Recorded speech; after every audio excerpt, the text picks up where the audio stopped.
නෑ වටින තොරතුරු කියලා හුඟක් කම්ප්ලෙක්ස් කරන්න නෙමෙයි ඕනේ.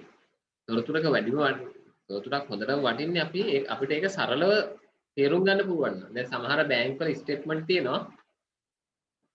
ඒ ස්ටේට්මන්ට් එක මේ තේරුම් ගන්න විනාඩි 10ක් 15ක් බලන් ඉන්න ඕනේ මේකේ මොකද්ද වෙලා තියෙන්නේ කොහොමද වෙලා තියෙන්නේ කියලා අපි ඒක ස්ටඩි කරලා ඉන්න ඕනේ. සෑහෙන වෙලාවක් ස්ටඩි කරන්න ඕනේ ස්ටේට්මන්ට් එක කොහොමද ඇදලා තියෙන්නේ ඒකේ තොරතුරු අපිට හොයාගන්න.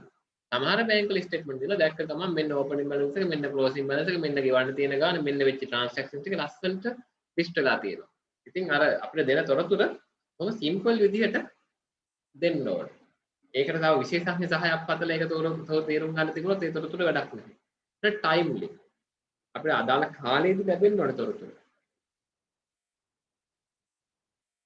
අදාළ කාලය කියන්නේ මොකක් හරි පර්පස් එකකට නම් භාවිතා කරන්නේ ඒ අදාළ කාල සීමාව ඇතුළත අපිට ඒක ලැබෙන්න ඕනේ.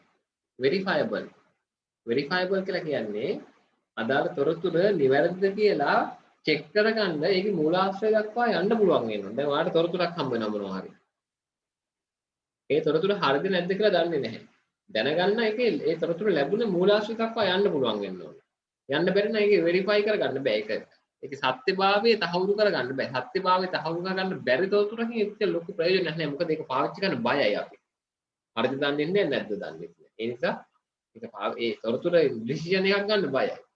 එහෙනම් වෙරිෆයබල් වෙන්න. වෙරිෆයබල් වෙනවා කියලා කියන්නේ ඒ තොරතුර නිවැරදිද කියලා තහවුරු කරගන්න ඒකේ මූලාශ්‍රය දක්වා අපිට කොහෙන්ද මේක හම්බුනේ කියන දේ දක්වා යන්න පුළුවන් වෙන්න ඕනේ. ඉතින් ඔය වගේ තොරතුරු වල ලක්ෂණ කීපයක් අපි කතා කරලා තියෙනවා. මට කියන්න පුතේ මගේ ස්ක්‍රීන් කාලට තාමත් ෂෙයා වෙලා තියෙනවද හරියාකාරයෙන් කියලා?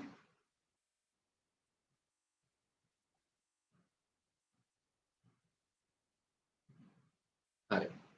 ඊට පස්සේ සිස්ටම් එකක් ගැන කතා කළා. මොකද මේ සිස්ටම් එකක් කියලා කියන්නේ? ඉන්පුට් ප්‍රොසෙස් අවුට්පුට් කියන කම්පොනන්ට්ස් ටික තියෙන ඕන කරන සිස්ටම් එකක් නේ. System is a set of interrelated components. System එකක් interrelated component විදිහට අපිට දකින්න පුළුවන්. එකකට එකක් සම්බන්ධිත උපකරණ නැත්නම් උපාංග වල එකතුවක්. මොනවද මේ උපාංග? input process output කියන උපාංග ටික තමයි system එකක් කියලා කියන්නේ. මොකටද? එයාලා try කරනවා achieve කරන්න common goal එකක්.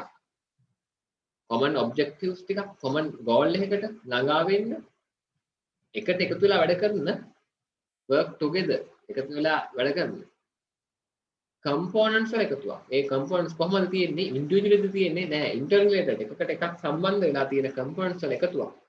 common goal එකක් achieve කරන්න try කරන.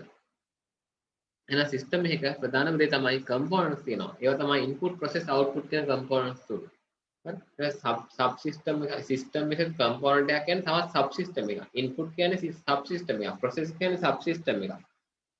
output කියන්නේ තව sub system එකක්. හරි? ඔය විදිහට අපි system ගැන කතා කළා. closed system versus open system ගැන කතා කළා. මොනවද මේ දෙක අතර වෙනස? system එකට input ගන්නෙ පිටතින් නම් output එක දෙන්නේ පිටතින් නම් අපි ඒවට කියනවා open system කියලා. උදාහරණයක් විදිහට ස්කූල් එකක් open system එකක්. ළමයි එළියෙන් ඇවිල්ලා ඇතුළේ ඉගෙනගෙන එළියටමයි යන්නේ. ඉතින් ඒ වගේ system open system. නමුත් දැන් අපි ගත්තොත් එහෙම අපි blood circulation system එක ගත්තොත් ඒක closed system එකක්. මොකද නරක රුධිරය ගන්නෙත් ඇතුලෙන් හොඳ රුධිරය දෙන්නෙත් system එක ඇතුළටමයි. එතකොට ඒ වගේ දෙයක් closed system. ඔය open the closed කියලා හොයාගන්න තියෙන යම් කිසියම් වූ criteria එක තමයි. ඒක හරියටම කියන්න බෑ. නමුත් theory එකක් විදිහට ගත්තොත් open system එකද මෙහි closed system එකද කියලා යම් වශයෙන් තීරණය කරගන්න පුළුවන් වෙන්නේ input එකයි output එකයි ගන්නෙත් දෙන්නෙත් ඇතුළටම නම් system එක ඇතුළට නම් අපි ඒක කියනවා closed system එකක් කියලා. එළියෙන් input එකක් අරන් එළියට නම් output එක දෙන්නේ ඒ වගේ එකක් open system එකක් කියලා කියනවා. input output ඇතුළෙන්ම ගන්නවා නම් ඒක closed system එකක් කියලා කියනවා. right. ඉතින් ඔය වගේ දේවල් කීපයක් අපි කතා කළා. input process output feedback. feedback කියන්නේ මොකද්ද? output එක පිළිබඳව output එකක් තමයි feedback එක කියලා කියන්නේ. ඒක හරි වැදගත් information system එක. ඉතින් system සහ information system අතර සම්බන්ධය මොකද්ද? data input විදිහට අරගෙන process කරලා output එක විදිහට information දෙන system එකක් තියෙනවා නම් අන්න එතනට අපි කියනවා information system එකක් කියලා. ඉතින් මේ information system එකක තියෙන්නේ ඉතින් අර සාමාන්‍ය system එකේ තියෙන components ම තමයි input process output. මෙතන feedback කියලා තවත් element එකක් තියෙනවා. ඒකත් system එකේ තියෙන ප්‍රධානම element එකක් තමයි output එක පිළිබඳ වූ output එකක් තමයි feedback එක කියලා කියන්නේ. අපි මොකටද feedback එකක් ගන්නෙ? output එක හරිද වැරදිද කියලා බලන්න. output එක වැරදි නම් අපිට change කරන්න ඕන තැන් දෙකක් තියෙනවා. එක්කෝ input එක change කරන්න වෙනවා, එක්කෝ process එක change කරන්න වෙනවා. feedback එකට අනුව. right? ඉතින් ඔය ටික අපි කතා කරලා තියෙනවා මේ වෙද්දි. ඊළඟට managing information in the digital world.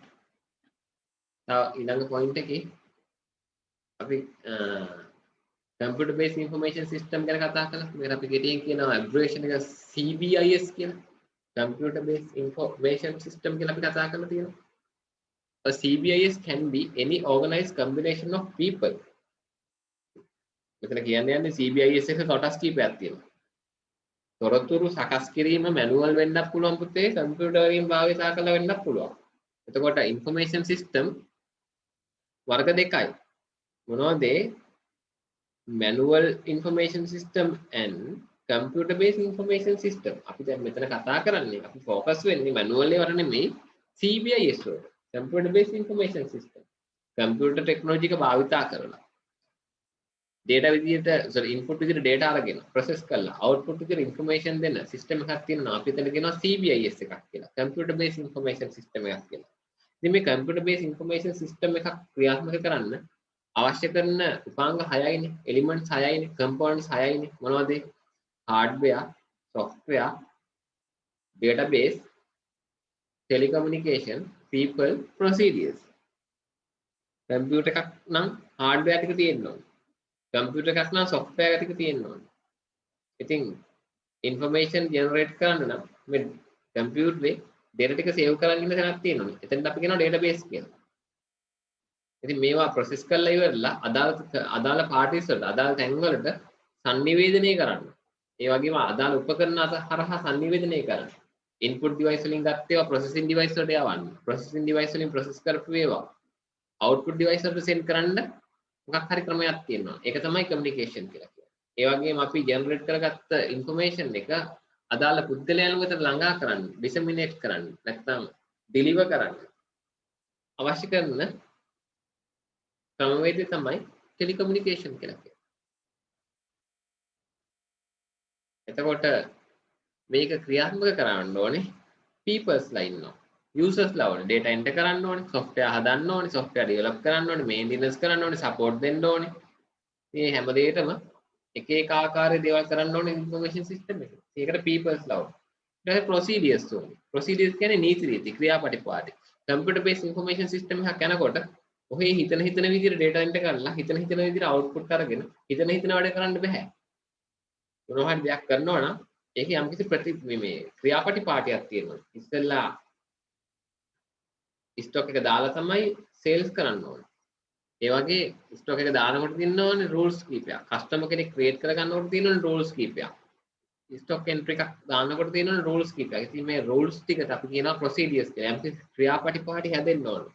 තොරතුරු පද්ධතියක් ක්‍රියාත්මක කරන්න ක්‍රියාපටිපාටි තියෙන්න ඕනේ. නීති රීති ටිකක් තියෙන්න ඕනේ. එහෙම නැතුව ඒ තොරතුරු පද්ධතිය සාර්ථක කරගන්න බෑ. එතකොට procedures කියන්නේ අනිවාර්යම දෙයක්. එතකොට මේ 6 එකතුව තමයි CBIS කියලා කියන්නේ. computer based information system එකක් කියලා කියන්නේ. එතකොට මේ ටික නිතර අහනවා අපේ පේපර් වල. හරි. ඔය ටික ගැන තමයි මේ විස්තර තවත් යන්නේ. ඒ ටික බලා ගන්න. මම මේ කතා කරපුවා ටිකක් නේ මම මේ ආයෙ කතා කරන්නේ. අපි නතර වෙලා හිටියේ මෙන්න මේ infrastructures ගැන. සංවිධානයක භාවිතා වෙන information technology infrastructures කියන්නේ infrastructures means යටිතල පහසුකම්. අපි සාමාන්‍යයෙන් අපි භාවිතා කරන යටිතල පහසුකම් තමයි විදුලිය මහා මාර්ග වගේ දේවල්. ඉතින් තොරතුරු තාක්ෂණය භාවිතා කරන්න අපිට infrastructures අවශ්‍යයි. එකක් ටෙලිකමියුනිකේෂන් වගේ දේවල් අවශ්‍යයි. ඉන්ටර්නෙට් ඕන. ඒ කියන්නේ නෙට්වර්ක් ඕන. ඒ වගේම අපිට ආයතනයක් ඇතුලේ අවශ්‍ය කරන හાર્ඩ්වෙයාර් ටික තියෙන්න ඕනේ. IT භාවිතා කරන්න සංවිධානයක තොරතුරු තාක්ෂණය භාවිතා කරන්න ඉතින් අපිට අවශ්‍ය කරන කම්පියුටර් හાર્ඩ්වෙයාර් ටික තියෙන්න ඕනේ. අවශ්‍ය කරන කම්පියුටර් සොෆ්ට්වෙයාර් ටිකක් තියෙන්න ඕනේ. data store කරගන්න storage devices තියෙන්න ඕනේ. කම්පියුටර් අතර data communicate කරගන්න network devices සහ ඒ අදාළ networks තියෙන්න ඕනේ. outside world එකත් එක්ක communicate කරගන්න telecommunication links තියෙන්න ඕනේ. ඒ වගේම data තියෙන්න ඕනේ. databases තියෙන්න ඕනේ. ඉතින් ඒවා තමයි IT පැත්තෙන් ගත්තොත් තියෙන infrastructures. ඒ වගේම තවත් දෙයක් තියෙනවනේ. මොනවද ඒ? මේ තොරතුරු පද්ධති වල වැඩ කරන්න අවශ්‍ය කරන skill persons ලා IT persons ලා වරනේ. නැත්තම් වැඩ කරන්න බැහැනේ. කම්පියුටර් දන්න IT knowledge එකක් තියෙන පුද්ගලයෝ ටිකක් ඕන අපිට. ඉතින් ඒතර එහෙම බලපුවහම මේ infrastructures කොටස් දෙකකට බෙදන්න පුළුවන්. මොන infrastructures ද? IT infrastructures කොටස් දෙකකට බෙදන්න පුළුවන්. මොනවද ඒ කොටස් දෙක? Technical IT infrastructure and human IT infrastructure. ඉතින් මේක ගැන අපි කලින් කතා කරලා තියෙනවා. තව ටිකක් මේක ටික කියවලා බලලා ඉදිරියට යම් විතර මේ ටික කියවන්න. පාරේ ටියුට් එක තියෙනවා. ඉතින් organization එකක් ගත්තොත් ඒක කොටස් කීපයකට බෙදලා තියෙනවා. එක එක level එකේදී අවශ්‍ය infrastructures මොනවද කියලා. Public, enterprise, ඊට පස්සේ business unit, corporate, IT local කියලා levels කීපයක් බෙදලා තියෙනවා. ඉතින් යටම තියෙන මේ public infrastructure එක. IT සම්බන්ධ public IT මේ infrastructure එක. ඒ කියන්නේ commonly තියෙනවනේ ඒවා banking industry එක, telecommunication කියන ඒවා ආයතනයක් ඇතුළේම තියෙන ඒවා නෙමෙයි. telecommunication කියලා කියන්නේ publicly available infrastructure එකක්. telecom එක, dialog එක, mobitel එක ඒගොල්ලෝ සපයන මේ wifi cellular networks ඔක්කොම එකතු වෙලා fiber optic ජාල ඒ ඔක්කොමගේ එකතුව තමයි මේ telecommunication මේක public එකේ තියෙන. ඒක අපේ ආයතනය ඇතුළේ නෙමෙයි තියෙන්නේ. ඒක හැම ආයතනෙම පොදුවේ තියෙන. banking industry එක, ATM ජාලය, visa master ඒ ජාලය. ඒකට public IT infrastructure එකක්. ඒක ආයතනයකටවත් enterprise එකකටවත් අදාළ නැහැ. ඊට පස්සේ enterprise wide. මොනවාරි ආයතනයක් ගත්තොත් ඒ මුළු branch network එකටම අයිති ටික. ඊට පස්සේ ඒක කොටසකට එක branch එකකට අයිති කොටස. ඊට පස්සේ ඒ branch එකේ පොඩි කොටසකට අයිති ටික. ඒ වගේ පොඩි කොටස් වලට. ප්‍රධාන level එකේ නම් business එකේ පුංචි room එකක තියෙන IT infrastructure එක දක්වා තමයි මේ local IT කියන දක්වා ඇවිල්ලා තියෙන්නේ. sales unit එකේ තියෙන IT infrastructures ටික කියන තැනට එනකම් local IT. අපි කියමු sales department එක කියලා. ඉතින් ඒක තමයි local IT කියලා කියන ආගේ වගේ කුඩා තැනට එනකම් IT infrastructure තමයි මේ දක්වලා තියෙන්නේ. ඉතින් ටිකක් මේ තැන් වල ලියලා තියෙන්නේ මොනවද කියලා කතා කරපුවාම බලපුවම ඔයගොල්ලෝ ඒක චුට්ටක් පැහැදිලි වෙයි. The component of information system infrastructure. මේ තොරතුරු පද්ධතියක් ක්‍රියාත්මක කරන්න අවශ්‍ය කරන තොරතුරු තාක්ෂණික යටිතල පහසුකම් මොනවද? මේ පොඩි රූප සටහනක් එක්ක දාලා තියෙනවා ඔයාලට. information system එකක infrastructures මොනවද? අපි කලිනුත් ඉතින් කතා කළා. එතන ටිකට වඩා චුට්ටක් විතර වෙනස්. මේවා ළඟින් යන දේවල් පටල ගන්න එපා. people, hardware, software, data network. ඔන්න information system එකක් සඳහා අවශ්‍ය කරන infrastructures කොටස් කීපයකට බෙදලා දක්වලා තියෙනවා. people infrastructures, ඒ කියන්නේ people resources, hardware resources, software resources, data resources, network resources විදියට කොටස් පහකට දක්වලා තියෙනවා. IS වලට අදාළ information system එකට අදාළ infrastructures ටික. එතකොට information system එක මොනවද කරන වැඩ අපි දන්නවනේ. input, process, output, storage කියන ඒවා කරනවා. input කරනවා data, process කරනවා, output කරනවා. ඒ වගේම මේවා store කරගන්නවා. ඒ වගේම මේ වැඩ කටයුතු control කරනවා. අදාළ තැන් වලට මේවා deliver කරන්න ඕනේ. ඉතින් ඔය තමයි information system එකේ තියෙන වැඩ කටයුතු. ඒවා ටික කරන්න තමයි people ලා ඕනේ. hardware resource ඕනේ. software resource ඕනේ. data resource ඕනේ. network ඕනේ. ඔන්න ඔය ටික ඔය information system එකේ තියෙන කටයුතු ටික ඉෂ්ට සිද්ධ කරන්න ඔය කියන ඒවා ඕනේ කියලා කියනවා. ඉතින් අපි ඉස්සෙල්ලාම කතා කරලා බලමු peoples ලා ගැන. IT resources people ලා. කවුද people ලා කියන්නේ? පුතේ users ලා. ඒතර programmers ලා වෙන්න පුළුවන්. ඊට පස්සේ IT managers ලා වෙන්න පුළුවන්. සිස්ටම් ඇනලයිස් කරන කට්ටිය, සිස්ටම් ඩිසයින් කරන කට්ටිය, සිස්ටම් ඔපරේට් කරන කට්ටිය, ඔය වගේ සිස්ටම් එකක් හදන්න භාවිතා මේ දායකත්වය දෙන කන්ට්‍රිබියුට් කරන කට්ටිය. ඒ වගේම end usersලා කියන්නේ කවුද? සිස්ටම් එකක් හදලා ස්ථාපනය කරලා ඔක්කොම ඉවරුනයින් පස්සේ ඒ සිස්ටම් එකකින් data enter කරලා ෆයිනල් ප්‍රොඩක්ට් එකක් එළියට ගන්න කට්ටිය. උදාහරණයක් විදිහට ඔයාලා දැකලා තියෙනවා සුපර් මාකට්ස් වල. සුපර් මාකට් වල අනිවාර්යයෙන්ම කම්පියුටර් සිස්ටම් එකකින් ගණිත ටික සකස් වෙන්නේ. ඉතින් එතන ඉස්සරහා බිල් එක එන්ටර් කරලා කස්ටමර්ට බිල් එකක් නිකුත් කරන එක්කෙනා. ඒතර එයා සේල්ස් පර්සන් කෙනෙක්. එයා end user කෙනෙක්. එයා මොකද කරන්නේ? අයිටම් එක බාකෝඩ් දැල්ලුවා, එන්ටර් කරුවා. බිල් එක ජෙනරේට් කරලා දුන්නා. එයා end user කෙනෙක්. නමුත් ඕක පිටිපස්සේ ඔය සිස්ටම් එක පිටිපස්සේ කී දෙනෙක් ඉන්නවද? ඔක ඩෙවලොප් කරන්න. ඔය සිස්ටම් එක ඇනලයිස් කරපු කට්ටිය ඉන්නවා. ඔය සිස්ටම් එක ඩෙවලොප් කරපු කට්ටිය ඉන්නවා. ඔය සිස්ටම් එක QA කරපු කට්ටිය ඉන්නවා. ඒ වගේ ඒගොල්ලෝ IT ස්පෙෂලිස්ට්ලා ස්පෙෂලිස්ට් වලට වැටෙනවා. අවසාන මේක වැඩක් ගන්න පුද්ගලයෝ ඩේටාත් එක්ක වැඩ කරන අය නැත්නම් යාට knowledge workersලා කියනවා. එයාලා end users කරේට වැටෙනවා. හරි. ඔය වගේ ඊළඟට කම්පියුටර් සිස්ටම් එකේ තියෙන hardware resources ගැන කතා කරනවා. මොනවද hardware විදිහට එන්නේ ඉතින් කම්පියුටර් එක තියෙන tangible කොටස් ටිකනේ කම්පියුටර් සිස්ටම්, කම්පියුටර් peripherals කියලා කියන්නේ input output device, network device කියලා කියන්නේ කම්පියුටර් එකකට එකක් සම්බන්ධ කරන්න අවශ්‍ය කරන devices. ඊළඟට අපේ ඊළඟ මාතෘකාව තුළ තියෙන්නේ computer hardware and mobile devices කියලා. computer hardware කීපයක් ඉතින් මෙතන දක්වලා තියෙනවා. ඔයාලා මේ ටික කියවන්න නම් ඕනේ පුතේ. බලන්න මම මේ කතා කරගෙන ගියා වේගය වැඩිද කොහොමද කියලා. ඔන්න මම දැන් මේ පෞගිය ටික නැවත මතක් කරලා අදාළ තැනට මම අරන් ඇවිල්ලා තියෙනවා. හරි. අපි දැන් මේ කතා කරන්න යන්නේ තොරතුරු component of information system infrastructure. තොරතුරු පද්ධතියක. මොකද තොරතුරු පද්ධතියක් කියන්නේ data input කරගෙන ඒවා process කරලා output එක විදිහට information දෙන system එකක්. information system එකක් කියන්නේ ඒකයි. එතකොට මේ information system එකකට අවශ්‍ය කරන දැන් මේ information system එක manual information system එකක් නෙමෙයි. computer based information system එකකට අවශ්‍ය කරන infrastructures කෙටියෙන්ම කියනවා.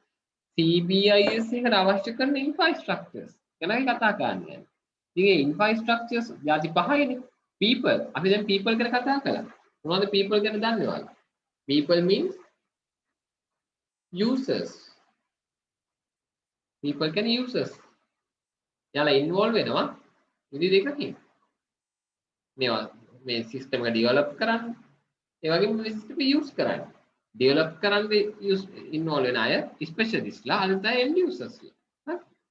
ඒක කතා කරලා ඉවරයි. දැන් hardware ගැන තමයි අපි දැන් අතර වෙලා තියෙන්නේ. මේ hardware වලට අයිති වෙන දේවල් තමයි මේ තියෙන්නේ monitors. අපි දන්නවා monitors ගත්තාම විවිධ ප්‍රමාණ වලින් තියෙනවා. අඟල් 19 20 මේ 14ක් තියෙනවා. උසර 15 තියෙනවා. 15 17 19 20 විදිහට තියෙනවා. ෆ්ලැට් ඒවා තියෙනවා. ඊට පස්සේ ප්‍රධාන වර්ග දෙකන්නේ CRT මොනිටර් කියලා කියන්නේ. හරි. CRT LCD LED කියලා එකක් තියෙනවා. හරි. ඔයාලා දැකලා තියෙන්නේ CRT මොනිටර්. ඉස්සරම තිබ්බේ. මේ වගේ මොනිටර් දැකලා තියෙනව නේද ඔයාලා? ඔයාලා කාලේ නම් භාවිතා කරන්න අවස්ථාවක් ලැබුණේ නැතුව ඇති මම හිතන්නේ. හරි. මෙතන CRT මොනිටර්. ඒ දවස්වල අලුතෙන්ම රුපියල් 10000ක් වුණා මේ මොනිටර් එක. ඒ දවස්වල 10000. අද 10000ක් නෙමෙයි.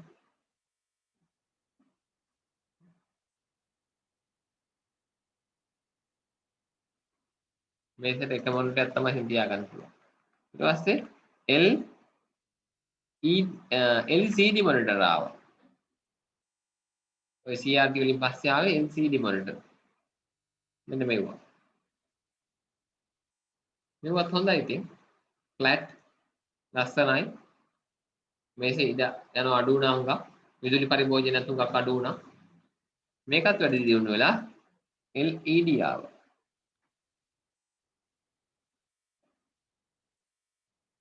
එතකොට හුඟක් හොඳයි මේ වාට වඩා. හුඟක් දියුණු තාක්ෂණය. විදුලි පරිභෝජනය හුඟක් අඩු වුණා. ඉඩනග තියෙන ලොකු ප්‍රමාණයක වෙනසක් නැහැ. පෙනුමෙත් ලොකු වෙනසක් නැහැ. LCD LED කියලා ටෙක්නොලොජි එකයි වෙනස. ලික්විඩ් ක්‍රිස්ටල් ඩිස්ප්ලේ කියන්නේ තමයි මේ LCD කියන්නේ. ඒ කියන්නේ මේක ලික්විඩ් එකකින් තමයි මේ කම්පියුටරේ රූප ටික මැවෙන්නේ. LED වල වෙන්නේ LED වලින්නේ. LED ඩයෝඩ් හරහානේ. හරි. ඊට පස්සේ printers ගැන කතා කරුවොත් තියෙනවා ප්‍රධාන වශයෙන් ಜಾති දෙකක්. මොනවද ඒවා? impact printers. impact printers කියලා කියන්නේ දැන් ඔයාලා පෑනක් ගත්තොත්